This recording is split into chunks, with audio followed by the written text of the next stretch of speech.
We're here with Shannon Malik, who is the Community Development Director for the Village of Westmont. And Shannon, in that capacity, what are some of the roles that you provide? Certainly, Larry. Thank you for having me today. The Community Development Department provides several core functions. The first is the building and permitting aspect. Sure. We also review planning and zoning documents. We also review plans for compliance with engineering, and we conduct the code enforcement program for the village. And of course, then there are also the tasks of economic development. So that's the attraction and retention of the businesses within the village. So you guys are very busy. Absolutely, yes. Never a dull moment. Right. And I know that this past year has been exceptionally busy because we've had a couple of special projects. Can you tell us a little bit about the comprehensive plan? Certainly.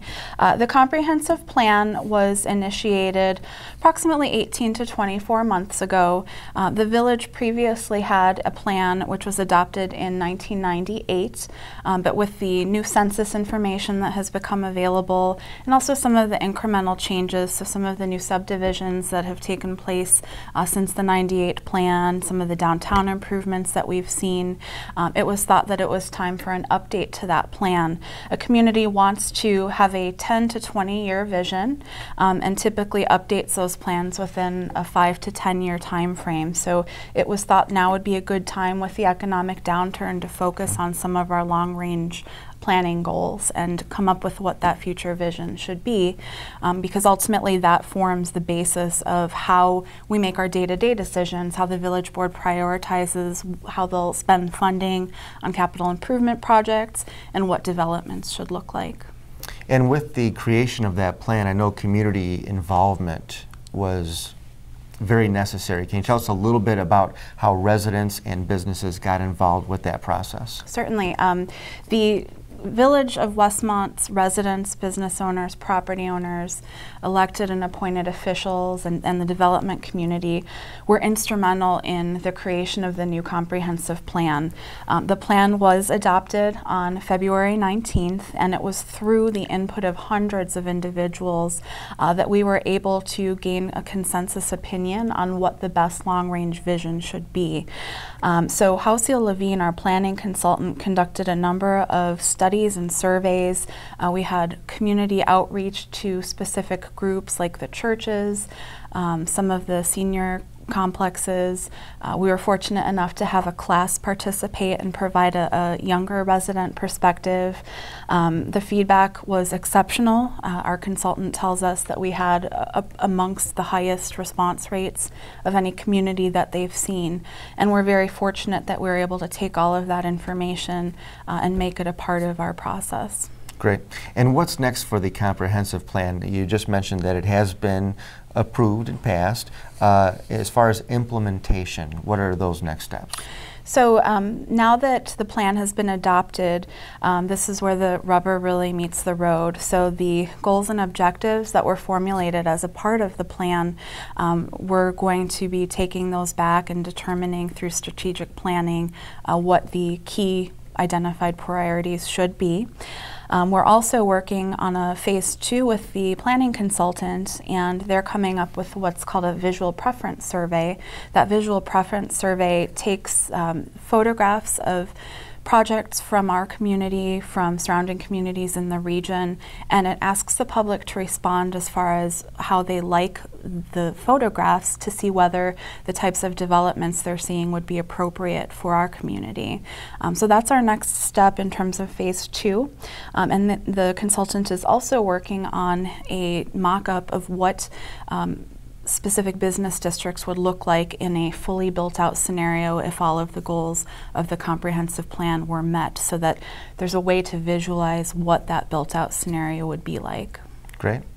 So a lot of work has gone into this, but there's a lot of work coming up to implement it and make it all happen. Absolutely, and it's a pleasure, and we're so pleased with all of the community's participation to date.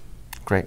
And then we also have a couple of other big projects, and one that's kind of getting towards the end of it, but we just started another one, both in regards to TIF districts. Can you tell us a little bit about that? Sure. So the village is looking at the creation of 2 TIF districts. The one that we started on first is at the southern end of town near 63rd and Cass. Back in about 2004, so these planning efforts go back almost a decade now, the village worked through some strategic planning and the use of a market analysis study to determine that the corridor at 63rd Street and Cass Avenue was really struggling. There's been a lot of long-term vacancy, a lot of disparate zoning classifications, and just really not being used to its highest and best potential. So the village, as a result of that initial study, started looking at the concept of creating a TIF district in order to bolster that area, and essentially entered into a contract with Tesca and Associates in order to determine whether the area would be eligible. So that study was completed, and we have determined that it is eligible. The board is actually looking to formally adopt the district later this month. So we're looking forward to the next steps, which would be creating the programming for funding requests for developers or businesses that are looking to tap into those funds. But essentially the TIF is intended to be a self-financing mechanism. It freezes the baseline of taxes, so all of the taxing bodies that are getting revenue now in that area, in that specified geographic area, they continue to receive the funding at the level they do today. But for a 23-year period, any incremental growth that would occur due to the equalized assessed values raising would go into a fund that would be specifically for the purpose of funding improvements to the area, so infrastructure, streetscapes, the costs of developing and acquiring property.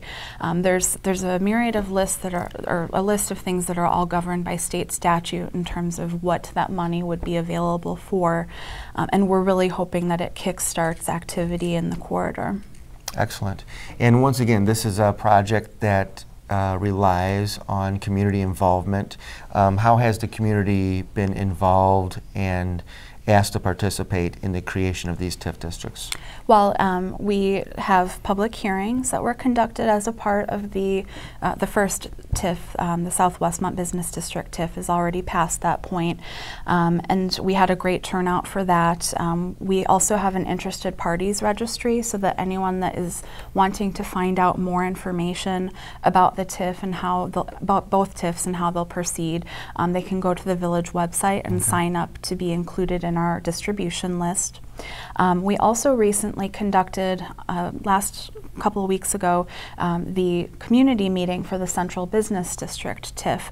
That is an extra step that we took because there is housing in the adjacent area, and that wasn't an issue on the south side of town. So by statute, we held an additional meeting specifically for staff and the consultant to address the concerns that residents may have.